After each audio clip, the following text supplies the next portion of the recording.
Welcome to Sacred Success Salon, where you get to discover how to own your power and confidence so you can live your purpose and prosperity. I am your hostess, Anna Kowalska, and today we have an amazing guest, Eiji Morishita. Welcome, Eiji.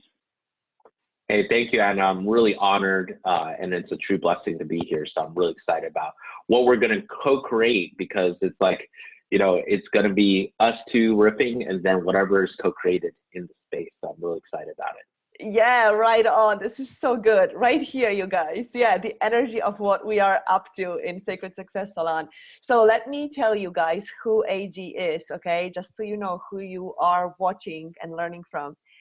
So Eiji is a founder of the Movement Makers, right there, gold. The vision of Movement Maker is to change the game in dissolving the world's greatest challenges by creating new models that make the old models obsolete. He's a genius in creating practical and tactical solutions and provide the foundational building blocks to start, grow, and lead your movement.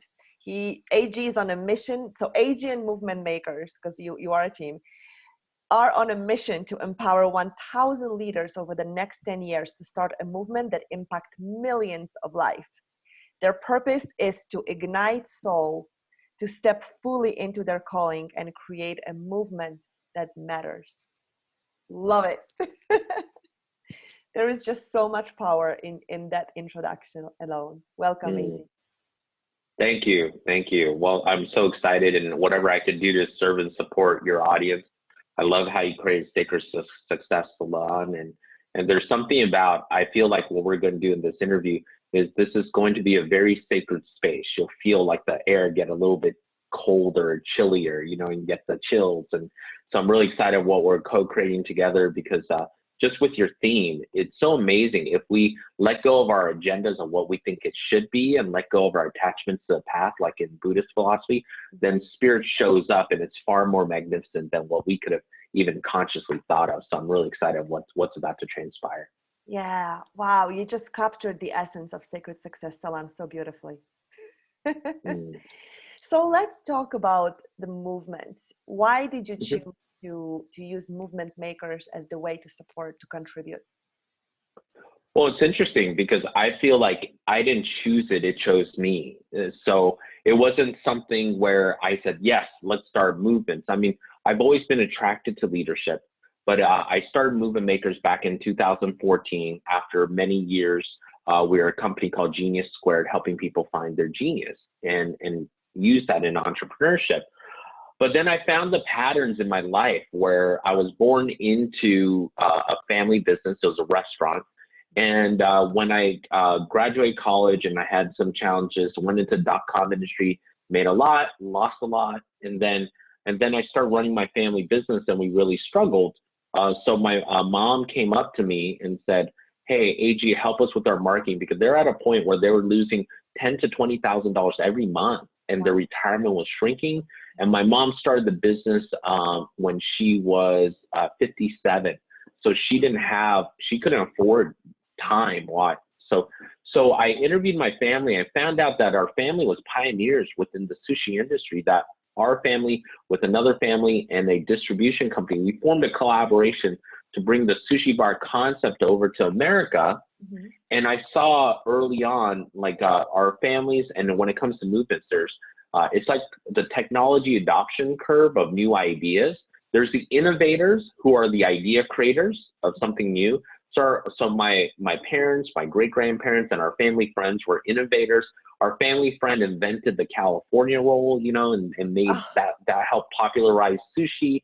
And then they innovated it by putting the rice on the outside versus the inside, because the American palate or taste buds didn't like the bitter taste of seaweed, roasted nori seaweed.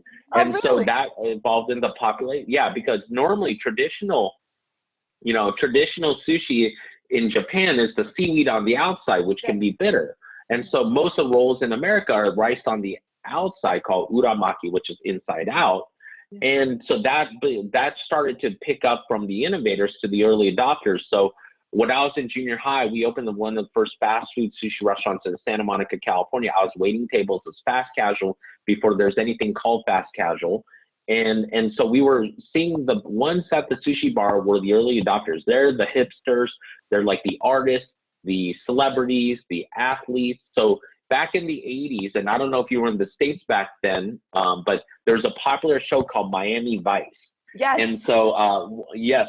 And so, so this is California, you know, people are dressed in white, you know, white sport coat, white pants, and fluorescent t-shirt, and waiting tables. And it's like, oh, this is interesting, you know, but it just shows it's generally the creatives and the artists and the athletes and celebrities who are the first to adopt. And then it goes to the mainstream. And now it's like, and what my personal story is, growing up, I always felt I was different because I was first born in my family in the US. I didn't speak English till I was 5 years old. Oh, wow. And when I went to school, I felt like I was always different, like I was outcasted, that I brought bento boxes and sushi to school, and I was ridiculed by my friends, and the teachers thought it was like, oh, this is really cool. But I'm at the field trip and I'm sitting alone. And as a little boy, I'm like 10 years old in fourth grade and thinking, man, I wish I just had a brown paper bag and a peanut butter and jelly sandwich so I could fit in. Yeah. And so, you know, and you know, my name is, you know, spelled Eiji, but pronounced Eiji. Most people mispronounce it. I say about 99 out of 100 people mispronounce my name, so I get used to it. But it got so bad, I was thinking about changing my Japanese name to an English name, to John, just because, to be more like others. And then when I went to college, my English professor says, hey, before you do that, do some research on your name and let's discuss it in the class. So I felt like I had my own like kind of college Dead Poets Society moment where it's like got this wise, he looks like Obi-Wan Kenobi from Star Wars. Yeah. And so I found out that the EI is a symbol for English in England. So I thought, oh, firstborn in America, maybe that's why. But also it's a symbol for hero.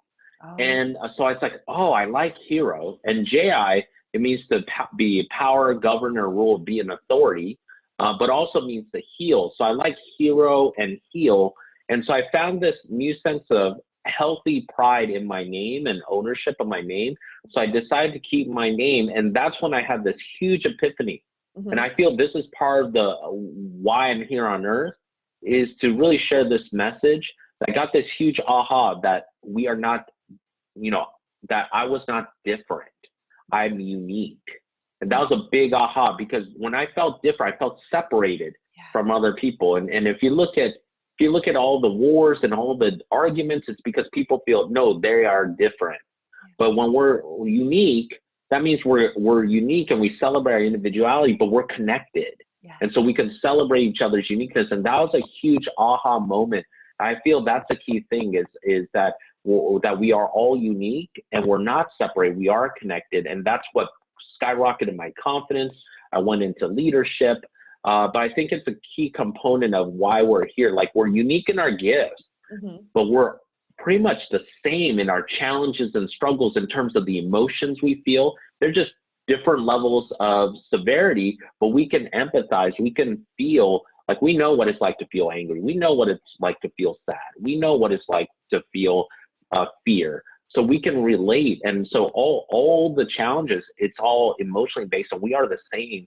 And I think that's a key thing. That's a key thing that I want to share. It's a huge aha. That is so great, because I love how you just exemplified. We're not different. You're not different. We are, however, unique, because that's one of the messages that we are conveying here, that we each have a unique purpose to fulfill here this lifetime. And it doesn't, and there are so many, I know our viewers who are listening right now who are like, yeah, I felt like the weirdo, you know, like the one that's outside looking in some aspect of life. I don't fit in. I'm sitting alone at the, you know, at the lunch table, and, you know, like we all have our version of our story that made us feel different. And I love how you just completely shifted it into, no, it's not different. We're just unique. And yes, we are united by the challenges that we face. The feelings that we face are all show up in different ways, but they unite us. This is so great. So one of the things that we were just talking about right before we got on the recording was we are talking about the uniqueness and individuality throughout the salon. We speak about you are unique. You are here to play your music. You have a frequency to deliver. What I love about the message of movement, and this is something you brought to my attention in our conversation, you are here to unite the leaders so we can shift the systems. That's part of the, so like talk about all of that, because even the fact that we talk about systems, we're having this conversation in a salon where the old systems are falling apart. They're not working. They're fighting to stay alive, but they're not working. They're falling apart. And it's up to us, the leaders, you guys watching. If you hear you're a leader, you're watching it, you're a leader. It's up to us, the ones that know that we have a calling, to step forward and create something new. So can you speak to that? Oh yeah, absolutely. I would love that. I would love that. And the other distinction real quick is like, especially if you've ever, and I think we've all felt it, I know you felt it, Anna, is if you ever felt like you didn't fit in, it's because we were meant to stand out, you know, and that's the reason why we have a hard time fitting in, because we're meant to stand out. And even if we want to sometimes be invisible and stuff, it's like people can see us and there's an energy and life force into it. And so, yeah, our vision is for all leaders to unite to solve the world's greatest challenge. And I just don't want to leave people in suspense of I shared my personal story, but so I found out that I was part of the sushi movement. And then the second piece was I was in a class project back in 2009 where one person, it was a personal development class, and we had a class project. One person showed a video of a YouTube video called A Man with a Sign That Had Free Hugs.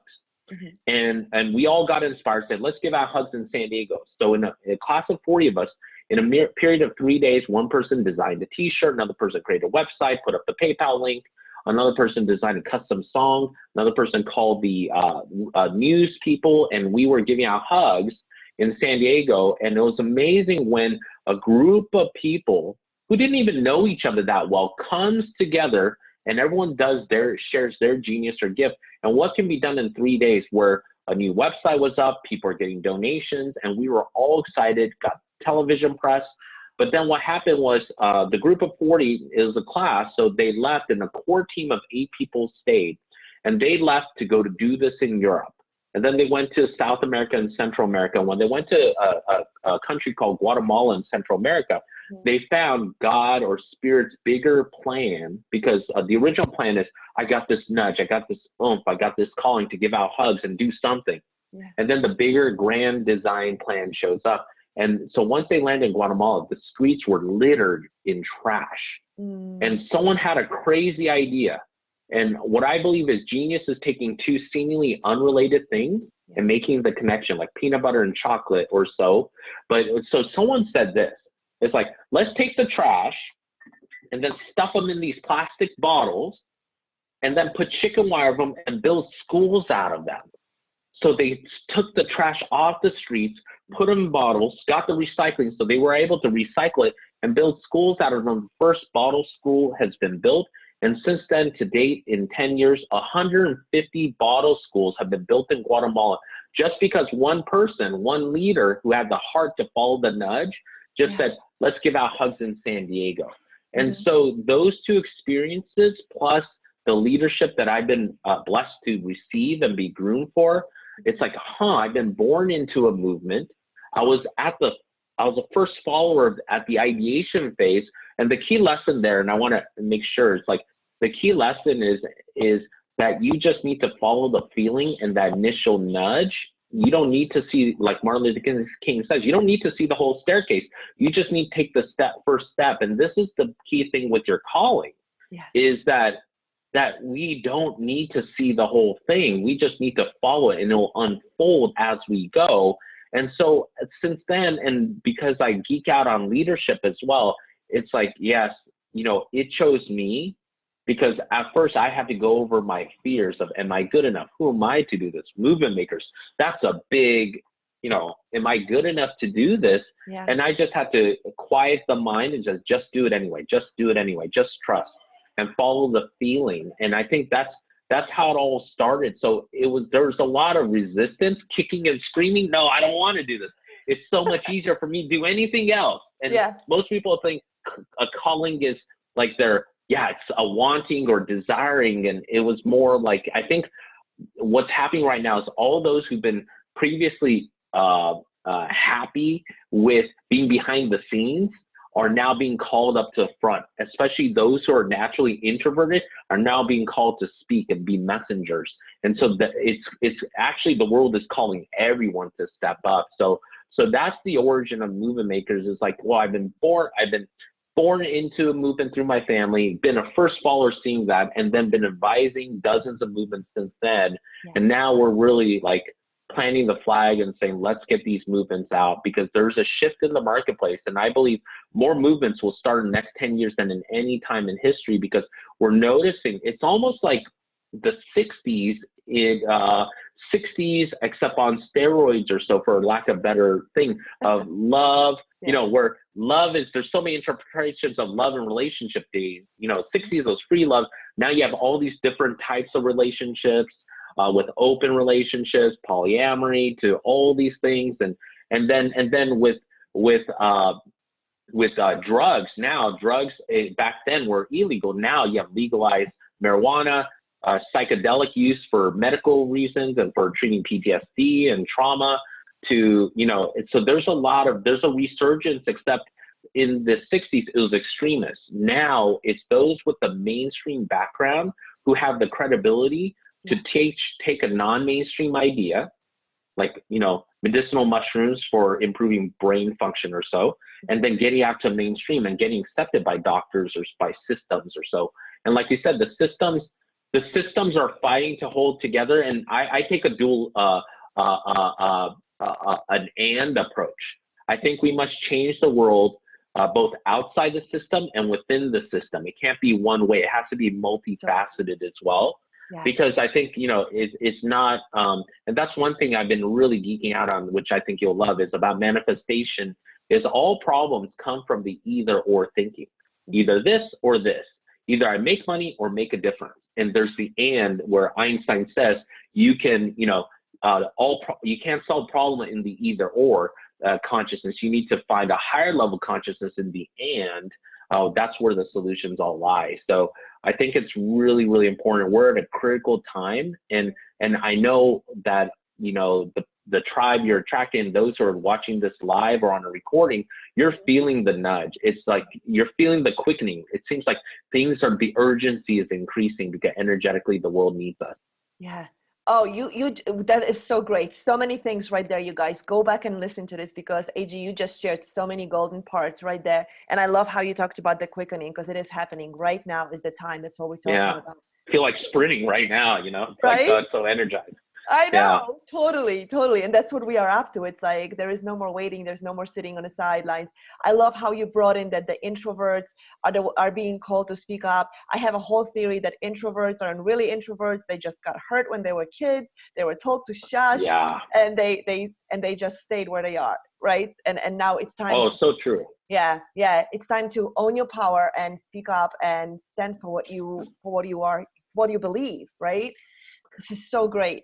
So, Eiji, let's talk about, I loved how you said at one point there is the individual aspect of us that has this calling, but then we have to see the bigger picture, right? Mm-hmm. Yeah.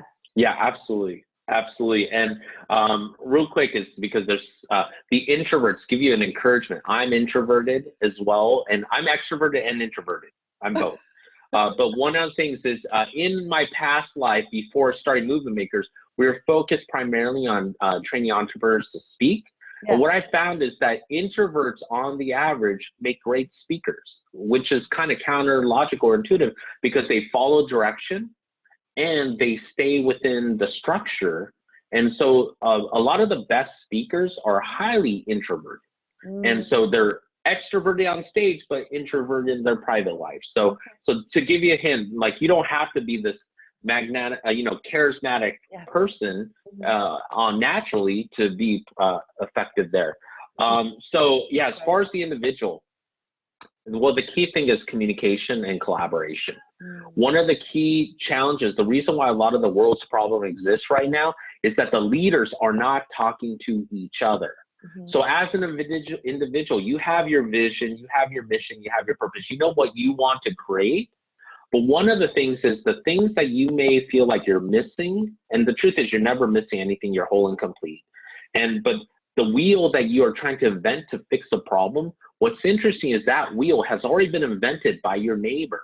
All you need to do is talk to your neighbor and say, you know what, I'm missing a wheel. By any chance, do you have one? Oh, yes. Yeah, we just completed this wheel 6 months ago. We have an extra. Go use ours. Mhm. Great. Well, how can I help you? Well, we're missing a door. It's get cold at night, so having a door would keep us warm. Oh, I happen to have an extra door. Why don't you use mine? And so there's a key. I think like the beauty of individual is learning how to be independent. But Spirit created multiple people. If we were all born to be independent, no one else would exist, right? And so we are like, we thrive in groups. Transformation happens in groups and through community. And that's why the village culture has existed for so long. But the thing is that the leaders need to speak to each other instead of building. There's too many people building the same thing. And so what we need to do is really, showcase our genius, but also let other people know what we're working on so that they don't have to create what you're already creating. So in the big picture, I feel my role is to bring and connect all the leaders together and to really show it's kind of like a universal roles and responsibility. Like if one person is tackling like this person is tackling like regenerating the coral reefs, and then another person is tackling this, I don't have to invest. I will support the regenerating the coral reefs, but I don't have to create a whole new division or organization to focus on that. Instead, I will support the one that is already existing instead of creating something from new. And so I think the key is when we can share resources, it'll be much faster. And I think that's one of the key things. And it comes to letting go of ego in a sense of, if you care more about the end result and the cause versus who gets the credit. I mean, truthfully, I don't need to necessarily be the head of movement makers. I want movement makers. It could be its own thing, and someone else could get the credit, because what really matters to me is for the planet and humanity. I have 2 little kids myself. They're 6 and turning 4. I want to make sure that we leave the world a better place for them and all children, because I think we have a responsibility, because we are awakened. We are to leave the earth a better place than they came, than when we started with. And so, and we all have to pull together. I mean, it's really like the movies with the planetary destruction, all this, it's kind of mimicking real life. And so that's why all leaders are feeling this nudge, this calling for us all to come together, because I think it was Gandhi who said this, but all greatness is having a lot of people just do a little. If everyone just did a little and did their part, it'd be so much easier. It's the old paradigm of being a martyr, like one person is going to be a hero and solve everything for everyone.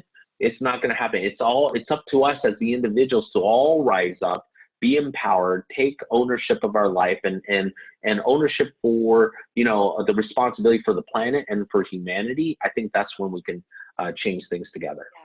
Oh, so many great pieces. Again, so when you were talking about the hero, I got this like visual of Superman floating in, and I'm like, are we waiting for Superman to like change our climate? Are we waiting for Superman to change the systems because we're running out of money for our older generations, right?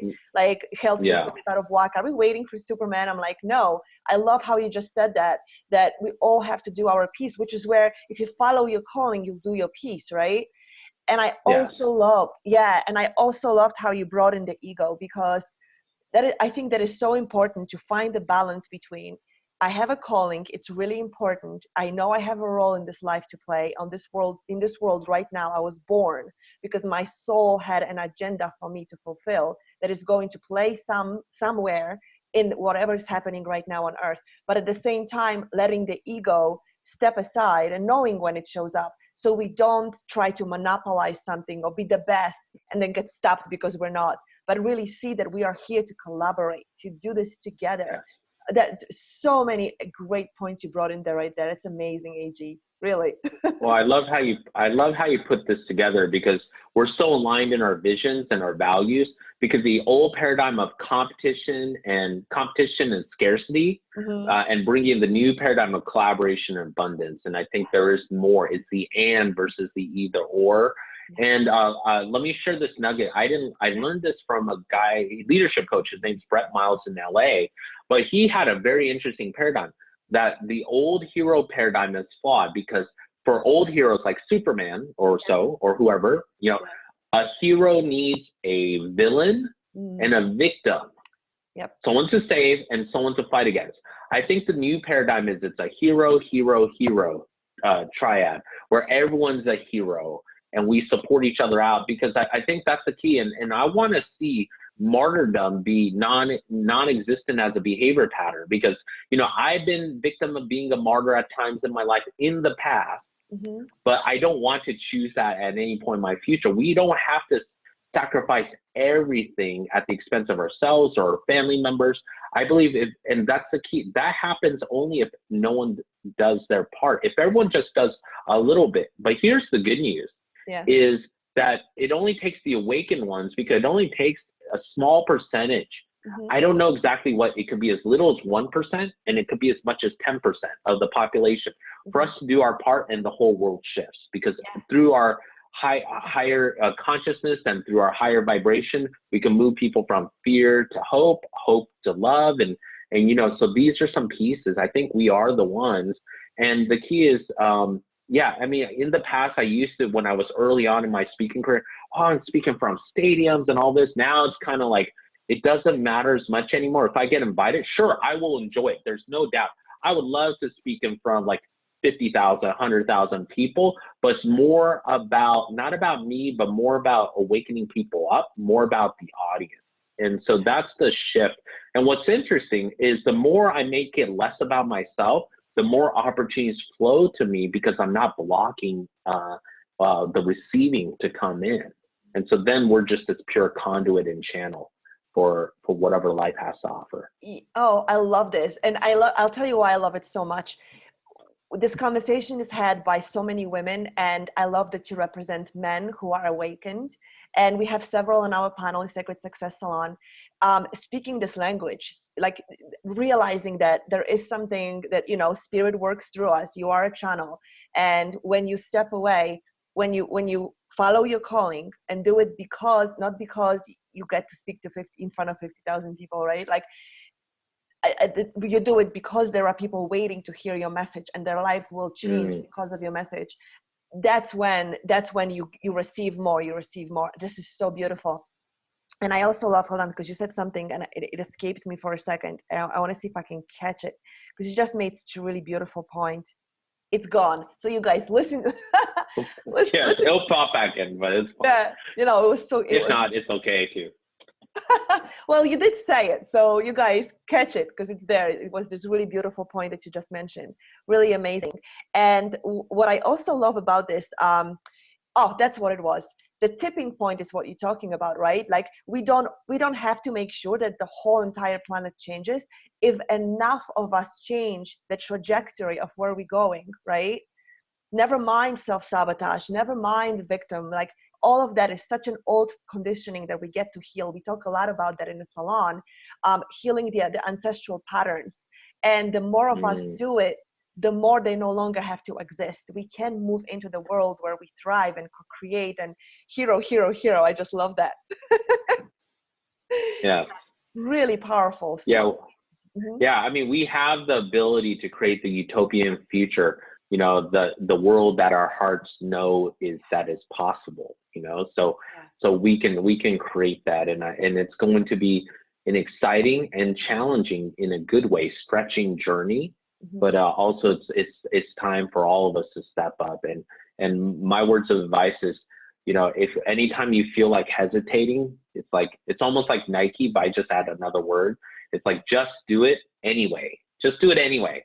Yeah. Don't think you could do it. Just do it anyway, and you'll get qualified, and you'll be protected each and every step of the way. I think that's the key, is just trust.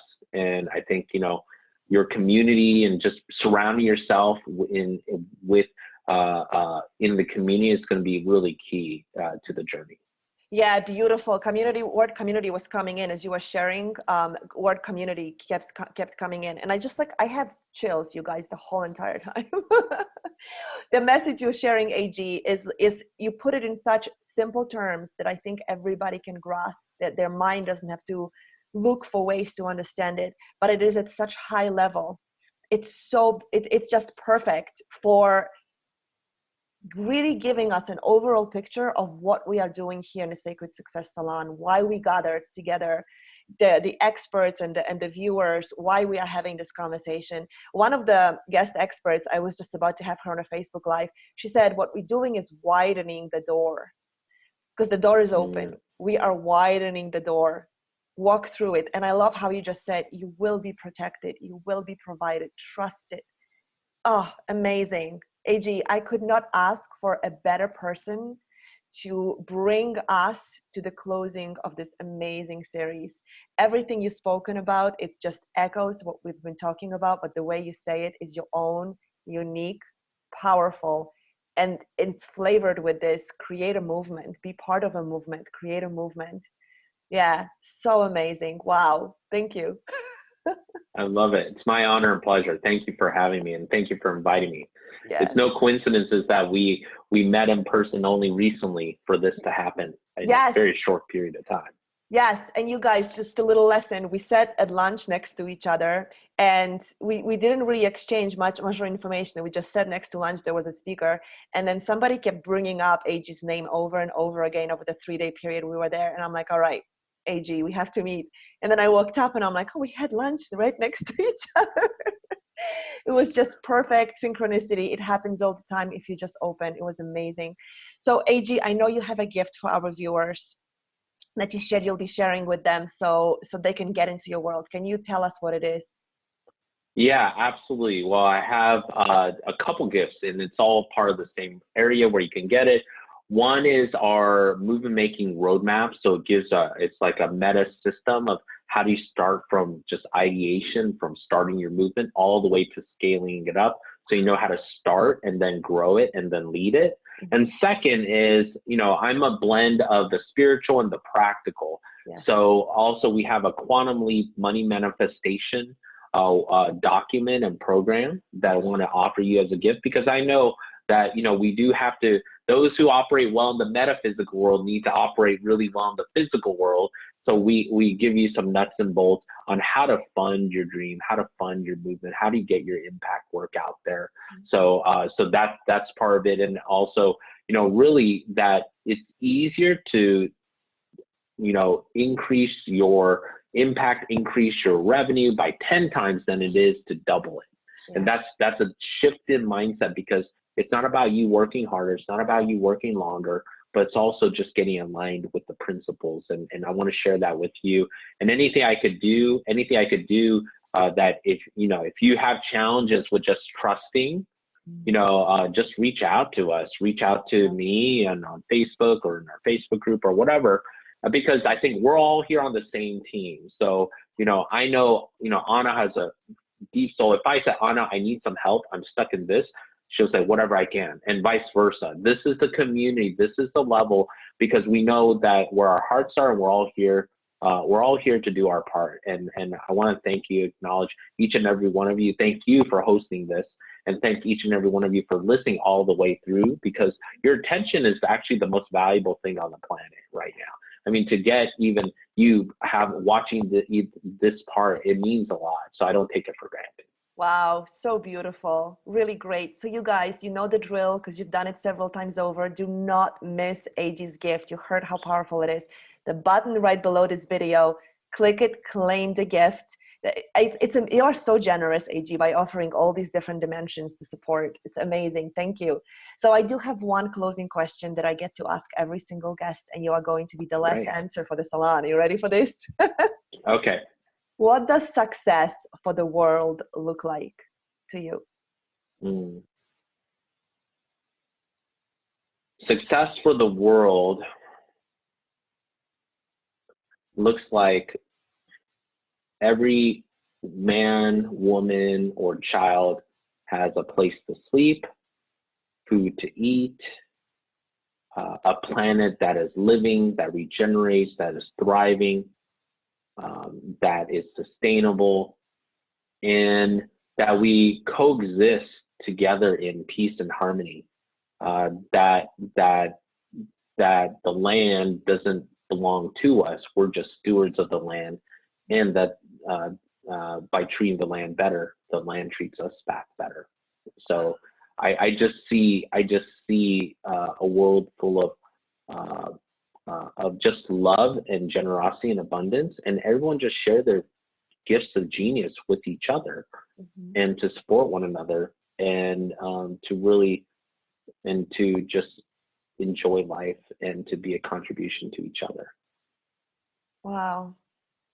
Beautiful. I am moved. Thank you so much for your wisdom. Thank you for sharing those beautiful words with us. That is such a tremendous vision that I know every single one of us, you guys watching, all of us can align with every single part of it. So amazing. Thank you, Eiji, for being part of the salon and contributing your wisdom, your heart. So amazing. Thank you. And thank you guys for watching. Appreciate it. Yeah. Thank you. Bye for now.